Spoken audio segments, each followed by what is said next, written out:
Okay, this is Backyard Riggers, how to fix a hole in a gas tank.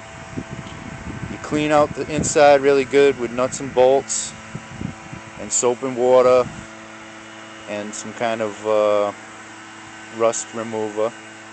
And then you find all the holes. You grind them down really good.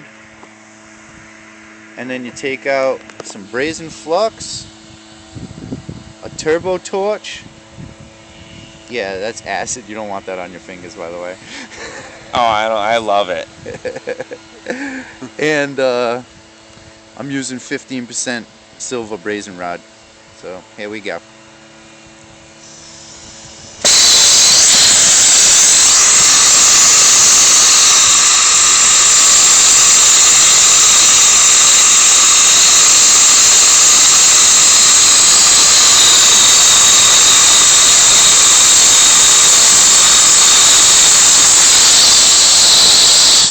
One hole complete. One little pinhole done.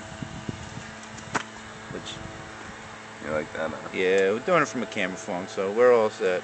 That's how to do it, though. Later, guys.